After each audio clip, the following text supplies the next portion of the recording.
Good morning weekly trend സെറ്റേഴ്സിലേക്ക് സ്വാഗതം.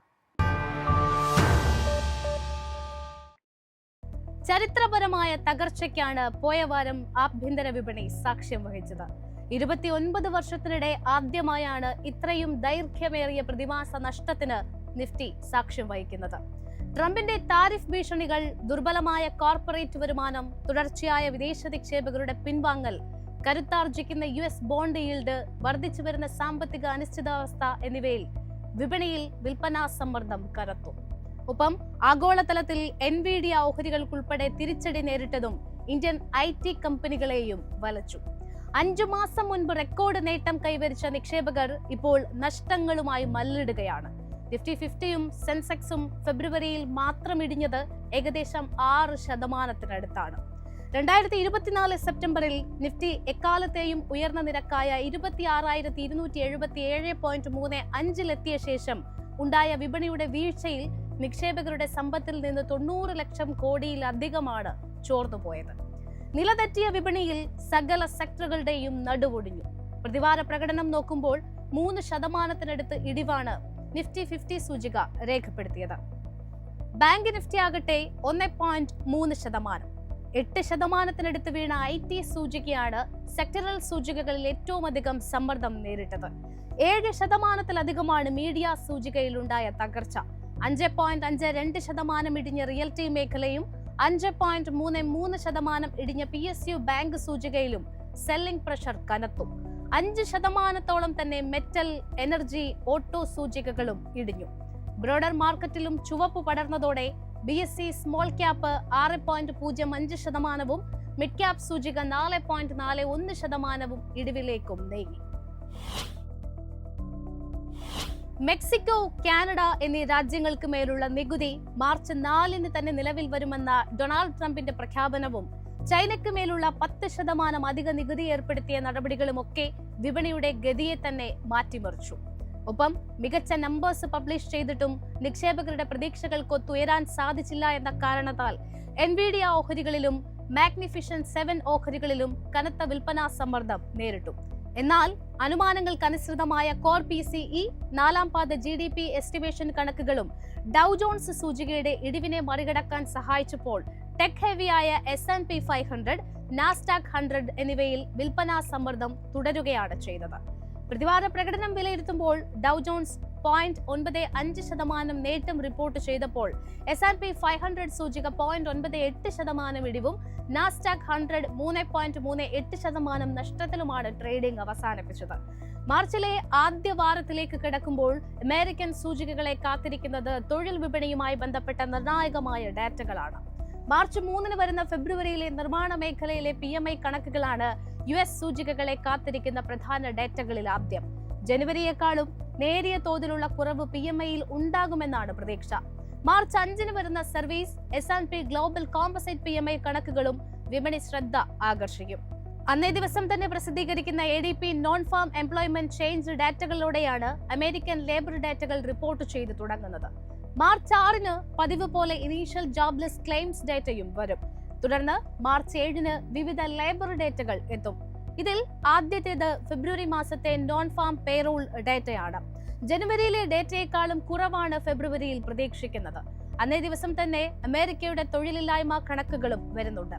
4% തൊഴിലില്ലായ്മ നിരക്കായി അനുമാനിക്കുന്നത്. അന്ന് തന്നെ ഫെഡറൽ റിസർവിന്റെ മോണിറ്ററി പോളിസി റിപ്പോർട്ടും ഒപ്പം ഫെഡറൽ ചെയർമാൻ ജെറോം പവലിന്റെ പ്രസ്താവനയും നിക്ഷേപക ശ്രദ്ധ ആകർഷിക്കും.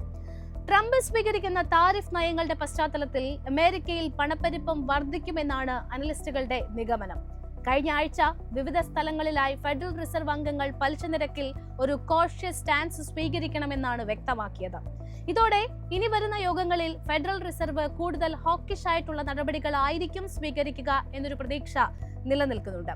ഇതുമായി ബന്ധപ്പെട്ട എന്തെങ്കിലും സൂചനകൾ പവലിന്റെ പ്രസ്താവനയിലോ മോണിറ്ററി പോളിസി റിപ്പോർട്ടിലോ ഉണ്ടാകുമോ എന്നതായിരിക്കും വിപണി വിലയിരുത്തുക. യൂറോപ്പിലേക്ക് വരുമ്പോൾ പണപ്പെരുപ്പത്തിലെയും GDPയിലെയും യൂറോപ്യൻ നെഗറ്റീവ് വളർച്ചയും യൂറോപ്യൻ യൂണിയൻ രാജ്യങ്ങൾക്ക് മേൽ നികുതി ചുമത്തും എന്ന ട്രംപിന്റെ ഭീഷണിയും സമ്മിശ്ര പ്രതികരണത്തിലേക്കാണ് യൂറോപ്യൻ വിപണികളെ നയിച്ചത്. പ്രതിവാര പ്രകടനം നോക്കുമ്പോൾ മികച്ച പ്രകടനം നടത്തിയിരിക്കുന്നത് ബ്രിട്ടീഷ് സൂചികയായ FTSE 100 ആണ്. 2.34% സൂചിക കുതിച്ചപ്പോൾ ഡാക്സ് 1.18% നേട്ടവും റിപ്പോർട്ട് ചെയ്തു. അതേസമയം CAC 40 ആകട്ടെ 0.53% ഇടിവാണ് റിപ്പോർട്ട് ചെയ്തിരിക്കുന്നത്. അടുത്ത വാരം വിവിധ രാജ്യങ്ങളുടെ PMI കണക്കുകളും യൂറോപ്യൻ സെൻട്രൽ ബാങ്കിന്റെ ധനനയ യോഗ തീരുമാനങ്ങളായിരിക്കും യൂറോപ്യൻ സൂചികകളുടെ ഗതിയെ നിർണ്ണയിക്കുക. മാർച്ച് 3-ന് ഫ്രാൻസ്, ജർമ്മനി, ബ്രിട്ടൻ, യൂറോസോൺ എന്നിവയുടെ നിർമ്മാണ മേഖലയുടെ PMI കണക്കുകളോടായിരിക്കും യൂറോപ്യൻ സൂചികകളുടെ ആദ്യ പ്രതികരണം. നിർമ്മാണ മേഖലയിൽ നേരിയ പുരോഗതി ഉണ്ടാകുമെന്നാണ് വിപണിയുടെ വിലയിരുത്തൽ. ഒപ്പം അന്ന് തന്നെ വരുന്ന യൂറോസോണിന്റെ CPI, കോർ CPI കണക്കുകളും നിക്ഷേപക ശ്രദ്ധ പിടിച്ചുപറ്റും. മാർച്ച് 4-ന് യൂറോസോണിന്റെ തൊഴിലില്ലായ്മ കണക്കുകളും റിപ്പോർട്ട് ചെയ്യും. മാർച്ച് 5-ന് ജർമ്മനി, ഫ്രാൻസ്, ബ്രിട്ടൻ, യൂറോസോൺ എന്നിവയുടെ സർവീസ് PMI കണക്കുകളും ഒപ്പം ബ്രിട്ടൻ, യൂറോസോൺ എന്നിവയുടെ കോമ്പസിറ്റ് PMI കണക്കുകളും റിപ്പോർട്ട് ചെയ്യുന്നതോടെ യൂറോപ്യൻ മേഖലയുടെ സാമ്പത്തിക സ്ഥിതിയുടെ ഏകദേശ ധാരണ നിക്ഷേപകർക്ക് ലഭ്യമാകും. മാർച്ച് 6-ന് യൂറോപ്യൻ സെൻട്രൽ ബാങ്കിന്റെ ധനനയ യോഗ തീരുമാനങ്ങൾ അറിയാം. കഴിഞ്ഞ യോഗത്തിൽ പണപ്പെരുപ്പത്തേക്കാൾ വളർച്ചയ്ക്ക് പ്രാമുഖ്യം നൽകുമെന്നായിരുന്നു സെൻട്രൽ ബാങ്ക് വ്യക്തമാക്കിയത്. എന്നിരുന്നാലും പലിശ നിരക്കിൽ ദ്രുതഗതിയിലുള്ള വെട്ടിക്കുറയ്ക്കൽ ഉണ്ടാകില്ല എന്ന സൂചന കൂടി നൽകിയിരുന്നു. മാറിയ രാഷ്ട്രീയ സാമ്പത്തിക സാഹചര്യങ്ങളുടെ പശ്ചാത്തലത്തിൽ യൂറോപ്യൻ സെൻട്രൽ ബാങ്കിന്റെ തീരുമാനം വിപണിയുടെ ഗതിയെ മാറ്റിമറിച്ചേക്കാം. മാർച്ച് 7-ന് യൂറോസോണിന്റെ GDP കണക്കുകൾ കൂടി എത്തുന്നതോടെ യൂറോ മേഖലയുടെ സമീപ ഭാവി വിലയിരുത്താൻ വിപണികൾക്ക് സാധിക്കും. ജപ്പാന്റെ CPI കണക്കുകളും ചൈനയുടെ നിർമ്മാണ മേഖലയുടെ PMI ഡേറ്റകളുമായിരുന്നു പോയ വാരത്തിൽ ഏഷ്യൻ സൂചികകളെ സ്വാധീനിച്ച ഡേറ്റകൾ. ഒപ്പം ആഗോളതലത്തിലെ മാറിവരുന്ന ട്രേഡ് സമവാക്യങ്ങളും ഏഷ്യൻ സൂചികകളെ വിൽപ്പനാ സമ്മർദ്ദത്തിലേക്ക് നയിച്ചു. പ്രതിവാര പ്രകടനം നോക്കുമ്പോൾ നിക്കേ 225 2.52% നഷ്ടം രേഖപ്പെടുത്തിയപ്പോൾ ഷാങ്ഹായ് സൂചിക 1.72% ഇടിവാണ് റിപ്പോർട്ട് ചെയ്തത്. അടുത്ത വാരത്തിലേക്ക് വരുമ്പോൾ മാർച്ച് 2-ന് വന്ന ചൈനയുടെ സെയ്ഷിൻ മാനുഫാക്ചറിംഗ് PMI കണക്കുകളോടായിരിക്കും ആദ്യം ഏഷ്യൻ സൂചികകൾ പ്രതികരിക്കുക. തുടർന്ന് മാർച്ച് 4-ന് ചൈനയുടെ സെയ്ഷിൻ സർവീസ് PMI കണക്കുകളും ജപ്പാന്റെ സർവീസ് PMI കണക്കുകളും ഏഷ്യൻ വിപണിയുടെ ശ്രദ്ധ ആകർഷിച്ചേക്കാം. യൂറോ മേഖലയെ താരതമ്യം ചെയ്യുമ്പോൾ ഭേദപ്പെട്ട പ്രകടനം നിർമ്മാണ മേഖലയിലും സർവീസ് മേഖലയിലും കാഴ്ചവെക്കാൻ ഏഷ്യൻ സമ്പദ് വ്യവസ്ഥകൾക്ക് കഴിഞ്ഞിട്ടുണ്ട്. ഈ ട്രെൻഡ് തുടരുമോ എന്നതായിരിക്കും പ്രധാനമായും നിക്ഷേപകർ ഉറ്റുനോക്കുക. കമോഡിറ്റി മാർക്കറ്റിൽ പോയ വാരം ഒരു ഇടിവാണ് കാണാൻ സാധിച്ചത്. ബ്രന്റ് ക്രൂഡ് വാരാന്ത്യത്തിൽ 1.19% ഇടിവോടെ ബാരൽ $72.87 വ്യാപാരം അവസാനിപ്പിച്ചത്. സമാനമായി WTI ക്രൂഡ് പ്രതിവാരാടിസ്ഥാനത്തിൽ 0.57% ഇടിഞ്ഞ് ബാരലിന് $69.58 എന്ന നിലയിലുമാണ് വ്യാപാരം അവസാനിപ്പിച്ചത്.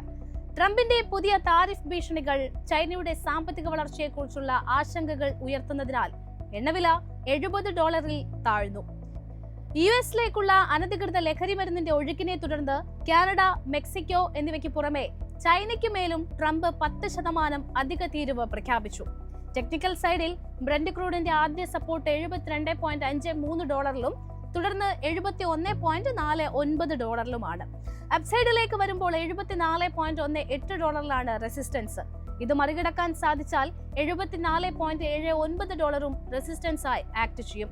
ഫിബനാച്ചി റീട്രേസ്മെന്റ് ലെവലുകൾ അനുസരിച്ച് WTI ക്രൂഡിന്റെ ആദ്യ സപ്പോർട്ട് $69.09 തുടർന്ന് $68.64 $67.9 സപ്പോർട്ട് പരിഗണിക്കാവുന്നതാണ്.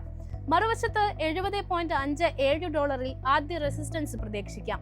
ഈ ഒരു ലെവൽ മറികടക്കാൻ സാധിച്ചാൽ $71.02 തുടർന്ന് $71.76 ലെവലുകളിലും റെസിസ്റ്റൻസ് ആയി പരിഗണിക്കാവുന്നതാണ്. തുടർച്ചയായ 8 ആഴ്ചകളിലെ നേട്ടം അവസാനിപ്പിച്ച് സ്വർണ്ണവില പ്രതിവാരാടിസ്ഥാനത്തിൽ 2.66% നഷ്ടത്തിലാണ് വ്യാപാരം അവസാനിപ്പിച്ചത്. ട്രോയ് ഔൺസിന് $2856.9 സ്വർണം വ്യാപാരം അവസാനിപ്പിച്ചത്. കരുത്താർജിക്കുന്ന ഡോളറും സ്വർണ്ണവിലയ്ക്ക് പ്രതികൂലമായി തുടരുകയാണ്. ടെക്നിക്കൽ സൈഡിൽ ഗോൾഡിന്റെ ആദ്യ സപ്പോർട്ട് $2830.5 തുടർന്ന് $2790.5 $2933.4 ആദ്യ റെസിസ്റ്റൻസ് പ്രതീക്ഷിക്കാം. ഈ ഒരു ലെവൽ മറികടക്കാൻ സാധിച്ചാൽ $2957.1 റെസിസ്റ്റൻസ് ആയി പരിഗണിക്കാവുന്നതാണ്. കരുത്താർജിക്കുന്ന ഡോളറും വിദേശ നിക്ഷേപകരുടെ തുടർച്ചയായ പണം പിൻവലിക്കലും രൂപയ്ക്ക് വെല്ലുവിളി ഉയർത്തുന്നത് തുടരുകയാണ്. വാരാന്ത്യത്തിൽ 0.94% ഇടിവോടെ 87.44 എന്ന ലെവലിലാണ് രൂപ വ്യാപാരം അവസാനിപ്പിച്ചിരിക്കുന്നത്. 87.47 എന്നുള്ള നിലവാരത്തിലാണ് വരുന്ന ആഴ്ചയിൽ രൂപയുടെ ഇമ്മീഡിയറ്റ് സപ്പോർട്ട് ഉള്ളത്. തുടർന്ന് 87.6 എന്ന ലെവലും സപ്പോർട്ടായി പരിഗണിക്കാം. മറുവശത്ത് 87 രൂപ 14 പൈസ എന്ന നിലവാരത്തിലാണ് റെസിസ്റ്റൻസ് ആയിട്ട് ആക്ട് ചെയ്യപ്പെടുക. 86.69 എന്നൊരു മേഖലയും റെസിസ്റ്റൻസ് സോണായി പരിഗണിക്കാം. US പണപ്പെരുപ്പ ഡാറ്റ പ്രതീക്ഷകൾക്കനുസൃതമായി വന്നതിനെ തുടർന്ന് ഡോളർ രണ്ടാഴ്ചത്തെ ഏറ്റവും ഉയർന്ന നിലയിലെത്തി. പോയ വാരത്തിൽ FIIയുടെ ഭാഗത്തു നിന്നും നെറ്റ് സെല്ലിംഗ് ആണ് ഉണ്ടായത്. വിദേശ നിക്ഷേപകർ 22,011.38 കോടിയുടെ അറ്റ വിൽപ്പന നടത്തിയപ്പോൾ DIIകൾ 22,252.17 കോടിയുടെ നിക്ഷേപവും നടത്തി. ഫെബ്രുവരി 28-നാണ് മൂന്നാം പാദ GDP കണക്കുകൾ വന്നത്. 2025 സാമ്പത്തിക വർഷത്തിലെ ഡിസംബർ പാദത്തിൽ ഇന്ത്യയുടെ സാമ്പത്തിക വളർച്ച 6.2% മെച്ചപ്പെട്ടു. ഗവൺമെന്റ് ഒപ്പം കൺസ്യൂമർ സ്പെൻഡിംഗ് ഉയർന്നതും GDPയെ തുണച്ചു. മുൻപാദത്തിൽ 5.6% രാജ്യത്തിന്റെ GDP വളർച്ച. 2025 സാമ്പത്തിക വർഷത്തിൽ സമ്പദ് വ്യവസ്ഥ 6.5% വളർച്ച കൈവരിക്കുമെന്നാണ് അനുമാനം. ജനുവരിയിൽ പ്രതീക്ഷിച്ച 6.4%-ത്തേക്കാൾ നേരിയ വർധനവാണ് രേഖപ്പെടുത്തിയത്. 2025 സാമ്പത്തിക വർഷത്തിലെ ആദ്യ 3 പാദങ്ങളിലെ ശരാശരി GDP വളർച്ച 6.1%. GDP വളർച്ച കൈവരിക്കാൻ മഹാകുംഭമേള സഹായിക്കുമെന്ന് മുഖ്യ സാമ്പത്തിക ഉപദേഷ്ടാവ് V. അനന്ത നാഗേശ്വരൻ പറഞ്ഞു. കണക്കുകൾ പറയാൻ പ്രയാസമാണെങ്കിലും മാർച്ച് പാദത്തിൽ ഉപഭോഗ ചെലവിൽ കുംഭമേള ഗണ്യമായ കുതിപ്പ് നൽകുമെന്നാണ് അദ്ദേഹം പറയുന്നത്. അതേസമയം 6.5 എന്ന വാർഷിക വളർച്ചാ ലക്ഷ്യത്തിലെത്താൻ ഇന്ത്യയുടെ സമ്പദ് വ്യവസ്ഥ 4-ാം പാദത്തിൽ 7.6% ത്വരിതപ്പെടുത്തണമെന്നും അദ്ദേഹം കൂട്ടിച്ചേർക്കുന്നു. 2025 സാമ്പത്തിക വർഷത്തേക്കുള്ള നോമിനൽ GDP $331 ട്രില്യൺ എത്തുമെന്നാണ് അനുമാനം. അതായത് 9.9% വളർച്ചാ നിരക്കാണ് അനുമാനിക്കുന്നത്. 2025 സാമ്പത്തിക വർഷത്തേക്കുള്ള പുതുക്കിയ ധനക്കമ്മി GDPയുടെ 4.8% കൈവരിക്കുന്നതിന് ഇത് സർക്കാരിനെ സഹായിക്കും. ഡിസംബർ പാദത്തിൽ കാർഷിക മേഖല 5.6% വളർച്ച കൈവരിച്ചു. നിർമ്മാണ മേഖലയിലെ വളർച്ച സെപ്റ്റംബർ പാദത്തിൽ 8.7%-ൽ നിന്ന് 7% കുറഞ്ഞു. Public administration, defence, education, health, recreation തുടങ്ങിയ മേഖലകളുടെ സ്വാധീനത്തിൽ സർവീസ് സെക്ടർ വളർച്ച 7.4%-ആയും ഉയർന്നു. GDP ഡാറ്റയ്ക്ക് പുറമെ സെബിയുടെ പുതിയ ചെയർമാനായി ധനകാര്യ സെക്രട്ടറി തുഹിൻ കാന്ത് പാണ്ഡെയെ നിയമിച്ചു. നിലവിലെ സെബി ചെയർപേഴ്സൺ മാധവി പുരി ബുച്ചിന്റെ കാലാവധി പൂർത്തിയായതോടെയാണ് പുതിയ നിയമനം. വരുന്ന വാരം മാർച്ച് 3-ന് നിക്കേ S&P global manufacturing PMI data വരുന്നുണ്ട്.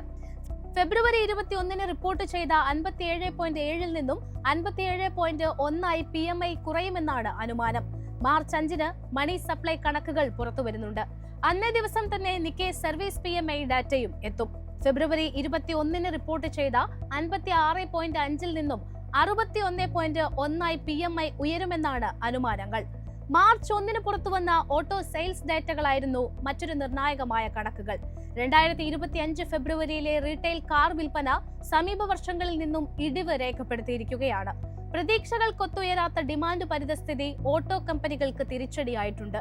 2 വീലർ സെയിൽസിൽ ഉൾപ്പെടെ ഉണ്ടായ ഇടിവ് ഹീറോ മോട്ടോ കോർപ്പ്, ബജാജ് ഓട്ടോ തുടങ്ങിയവയുടെ ഓഹരികളിലും വരുന്ന വാരത്തിൽ പ്രതിഫലിക്കാം. പതിവ് പോലെ തന്നെ ഫോറക്സ് ഡേറ്റ മാർച്ച് 7-ന് റിപ്പോർട്ട് ചെയ്യും. ഫെബ്രുവരി 28-ന് അവസാനിച്ച വാരത്തിൽ ഇന്ത്യയുടെ വിദേശ നാണ്യ കരുതൽ ശേഖരം $4.76 ബില്യൺ ഉയർന്ന് 2 മാസത്തെ ഏറ്റവും ഉയർന്ന നിലയായ $640.48 ബില്യൺ എത്തി. അനലിസ്റ്റുമാരുടെയും ട്രേഡർമാരുടെയും എക്സ്പെക്ടേഷൻസ് ഒരുപോലെ തകർത്തുകൊണ്ടായിരുന്നു വെള്ളിയാഴ്ച നിഫ്റ്റി സൂചിക 1.86% ഇടിവോടെ ക്ലോസ് ചെയ്തത്. കൂടാതെ 22,500 എന്ന ലെവലിന് മുകളിൽ 3 ദിവസത്തെ കൺസോളിഡേഷന് ശേഷം 420 പോയിന്റിന്റെ ഒരു മാസീവ് സെൽ ഓഫ് ആയിരുന്നു വിപണിയിൽ നടന്നത്. 2020 ജൂണിന് ശേഷം ഇതാദ്യമായാണ് നിഫ്റ്റി 20 മാസത്തെ EMAയുടെ താഴേക്ക് നീങ്ങിയത്. അതോടൊപ്പം RSI ഇൻഡിക്കേറ്ററും മാർച്ച് 2020-ന് ശേഷം ആദ്യമായാണ് 22.4 എന്ന ലെവലിലേക്ക് എത്തുന്നത്. HDFC securities analyst Nagaraj Shetty പറയുന്നത് നിഫ്റ്റി ഒന്നിലധികം ബെയറിഷ് റൺവേ ഗ്യാപ്സ് ഫോം ചെയ്തിട്ടുണ്ടെന്നാണ്. ഇത് ഒരു സ്പെസിഫിക് ട്രെൻഡിന്റെ ഇടയ്ക്ക് വെച്ച് വരുന്നതുകൊണ്ട് നിഫ്റ്റിയിൽ ഇനിയും വീക്ക്നെസ് പ്രതീക്ഷിക്കാമെന്നാണ് അദ്ദേഹം പറയുന്നത്. 20 മന്ത് EMA ആയ 22,400-ന് താഴെ ഷാർപ്പായി ഇടിഞ്ഞതുകൊണ്ട് അടുത്ത സപ്പോർട്ട് ലെവലായ 21,800 മുതൽ 21,700 എന്ന റേഞ്ചിലേക്ക് നീങ്ങിയേക്കാമെന്നാണ് അദ്ദേഹം പറയുന്നത്.